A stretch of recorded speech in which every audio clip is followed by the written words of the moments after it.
నమస్తే. ఎన్నో ముఖ్యమైన విషయాలు, రాశులకి సంబంధించిన వివరాలు మనం ఇంతవరకు తెలుసుకోవటం జరిగింది. నేను ప్రతి నెలలో రాశి ఫలితాల ద్వారా మీకు సుపరిచితురాలిని. చాలా విషయాలు అటు పండగలకి సంబంధించి ఇలాంటివి చాలా వీడియోస్ నేను చేస్తూ ఉంటాను. మొన్నటి వరకు మనకి పొలిటికల్ హీట్ ఉండింది. పొలిటికల్ ఆస్ట్రాలజీ గురించి కూడా మాట్లాడుకోవడం జరిగింది. అయితే మనకి నక్షత్రాలు ఎన్ని? ఆ నక్షత్రాల్లో ఏ నక్షత్రం వారికి ఏ విధంగా ఉంటుంది? ఏ మొక్కలు పెంచటం వల్ల మనం ఎలాంటి బాధల నుంచి బయటపడే అవకాశం ఉంటుంది అనే విషయాలు ఒక సిరీస్ లాగా చేయటం జరుగుతుంది.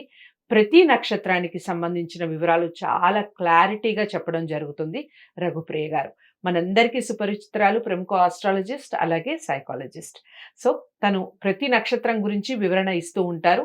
మీరు ఏ నక్షత్రంలో ఉన్నారు, ఏ పాదంలో ఉన్నారు, మీకు ఎలాంటి దోషాలు ఉన్నాయి, ఇవన్నీ సరిచూసుకోండి. దానికి సంబంధించిన ఏవైనా దోషాలు నివారణ ఏదైనా ఉంటే దానికి సంబంధించి చేసుకోండి. ఇంకా అర్థం కాలేదు అనిపిస్తే స్క్రీన్ మీద కనపడే నెంబర్కి కాల్ చేయండి. రఘుప్రియ గారు అపాయింట్మెంట్ ఇవ్వడం జరుగుతుంది. దానికి సంబంధించిన పూర్తి వివరణ క్లుప్తంగా మీకు చెప్పడం జరుగుతుంది. అర్థమైందని అనుకుంటున్నాను. ఇక కార్యక్రమాన్ని మొదలు పెడదాం. నమస్కారం. నమస్తే. రఘుప్రియ గారు, ఇక నెక్స్ట్ వచ్చేసి మనకి సింహరాశి అలాగే కన్యా రాశి. రెండు కలిపే చెప్తున్నాం కాబట్టి వీడియో చిన్నగా ఉంటున్నాయి కాబట్టి సింహరాశి వారు కానీ కన్యా రాశి వారు కానీ ఎవరైనా కూడా వీడియోని తప్పకుండా ఫస్ట్ నుంచి లాస్ట్ వరకు చూసే ప్రయత్నం చేయండి. ఈ రాశిలోకి పునర్వసు నక్షత్రం వస్తుంది. వీళ్ళ లక్షణాలు ఎలా ఉంటాయంటే, పునర్వసు నక్షత్రం ఎవరిదమ్మా? రాముల వారిది. ఆయన ఎలా ఉంటాడు? సౌమ్యంగా ఉంటారు. అలాగే ఈ రాశి వాళ్ళు కూడా మృదు స్వభావులు, మంచి స్వభావం కలిగిన వాళ్ళు అన్నమాట. అల్ప సంతోషులు. చిన్నది చేస్తే వాళ్ళు ఎంతో గుర్తు పెట్టుకుని చాలా హ్యాపీ ఫీల్ అవుతారు. చిన్నదైనా సరే వాళ్ళు తృప్తి పరులు అనమాట. అల్ప సంతోషులు, ప్రతి చిన్నదానికి సంతోషపడుతుంటారు. కాగా రోగులు అంటే వాత సంబంధితమై చిన్న చిన్నవి కూడా వాళ్ళకి అటాక్ అయ్యే అవకాశం ఉంటుంది. పెద్దవే కాకుండా చిన్నవి కూడా కొంచెం తొందరగా అటాక్ అవుతాయి. సో అయితే ఇప్పుడు వీళ్ళ దోషాల గురించి చెప్పాలి అంటే 1, 2, 3, 4 పాదాలు అన్నీ మంచివే, ఏ దోషము లేదు. రాములవారి కాబట్టి ఏ విధమైన శాంతి కూడా అసలు దోషం లేదు అంటే శాంతి లేదు. ఇప్పుడు వీళ్ళు ఏ వృక్షాలు పెంచాలి అంటే, పునర్వసు నక్షత్ర జాతకులు వెదురు లేదా గన్నేరు, వెదురు లేదా గన్నేరు, ఈ రెండిట్లో ఏదో ఒకటి, రెండు అయితే కాదు. వాళ్ళకి ఏది సౌలభ్యమో చూసుకుని ఏ గన్నేరైనా పర్వాలేదు. గన్నేరు మొక్క అయి ఉండాలి, వెదురు మొక్క అయి ఉండాలి. దీనికి ఇంకొక చిన్న విషయం ఏంటంటే, గన్నేరుని ఇంట్లో పెంచుకుని వాళ్ళకి వీలున్నంత వరకు వెదురుని తీసుకెళ్ళి ఇంట్లో పెంచి కొంచెం పెద్ద అయిన తర్వాత తీసుకెళ్లి గుడిలో ఇచ్చేస్తే విశేషమైన ఫలితం ఉంటుంది.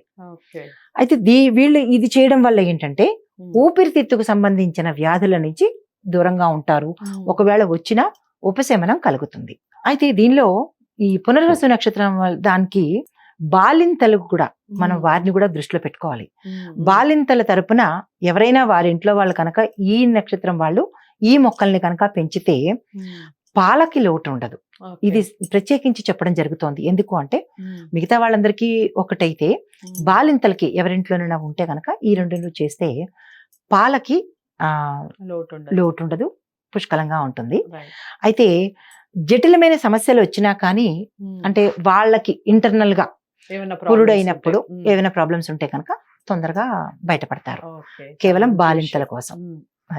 మంచి విషయం చెప్పారు. ఇక కన్యా రాశికి పుష్యమి నక్షత్రం వాళ్ళ లక్షణాలు ఎలా ఉంటాయంటే, వీళ్ళు చాలా శాంత స్వభావాలు, మృదు స్వభావాలు అనమాట. దేనికి గబుక్కన కోపగించుకోవడం అలా ఉండదు. చాలా సెన్సిటివ్ మైండ్ పీపుల్ అనమాట. అయితే పండితులు, ధర్మపరాయణులు, వీరు శాస్త్రాలన్నీ తెలిసిన వాళ్ళు అయి ఉంటారు, ధర్మాన్ని పాటించే వాళ్ళు అయి ఉంటారు. అయితే వీళ్ళలో ఏదైనా దోషాలు ఉన్నాయి అంటే, కర్కాటక లగ్నంలో పుట్టిన వాళ్ళు పగటిపూట కనుక పుడితే తండ్రికి గండం ఉంటుంది. దోషం వేరు, గండం వేరు.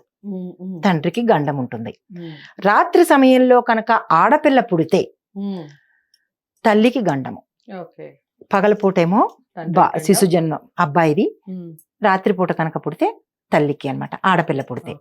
అయితే 1వ పాదము మేనమామకి, 2వ పాదంలో తల్లిదండ్రులు ఇద్దరికి గండం వేరు. అంటే 1వ పాదంలో పుడితే గండము, గండం అంటే ప్రాణగండము. 2వ పాదంలో కనుక పుడితే దోషము, దోషం వేరు, గండం వేరు. గండం వేరు కదా. గండం వేరు. అయితే 3-4 పాదాలకైతే ఎటువంటి ప్రాబ్లము లేదు. చిన్న చిన్న శాంతులు చేసుకుంటే సరిపోతుంది. ఇప్పుడు వీళ్ళు పెంచాల్సిన వృక్షాలు ఏంటంటే పుష్యమి నక్షత్ర జాతకులు రావి లేదా పిప్పలి, ఈ రావి లేదా పిప్పలి ఈ 2 చెట్లను పెంచాలి. అయితే దీనివల్ల ఏంటంటే నరాలకు సంబంధించిన వ్యాధులు రాకుండా ఒకవేళ వచ్చి ఉంటే కనుక తీరిపోతాయి, ఆ సమస్య తొలగిపోతుంది. తర్వాత శత్రువుల బారి నుంచి కూడా వీళ్ళు బయటపడతారు. అంటే ఇంటర్నలే కాకుండా బయట కూడా వీళ్ళు శత్రువుల బారి నుంచి పడకుండా రెమెడీ కూడా దొరుకుతుంది, శత్రు సమస్య తీరిపోతుంది అనమాట. కన్యా రాశిలో హస్త నక్షత్రం. హస్త నక్షత్రం, ఈ హస్త నక్షత్రం వాళ్ళు ఉత్సాహవంతులు, చోర స్వభావం కలిగిన వాళ్ళు. చోర స్వభావం అంటే పెద్ద పెద్ద వాళ్ళు కాదు, చిన్న చిన్నవి, చిన్న పిల్లల్లో ఎలా ఉంటుందంటే ఒక పెన్సిల్, ఒక రబ్బరు ఇట్లా అనమాట. 4 పాదాల వాళ్ళకి 4 పాదాల వాళ్ళకి చిన్న చిన్నగా కొంచెం కొంచెం చోర స్వభావం ఉంటుంది. చోరులు మాత్రం కాదు సుమా. అయితే వీళ్ళు దోషాలు ఏంటి అనేది చూస్తే 3వ పాదంలో పుట్టిన పురుషులు మగపిల్లలు పుడితే కనుక తండ్రికి, ఆడపిల్ల పుడితే తల్లికి దోషం, గండం కాదు.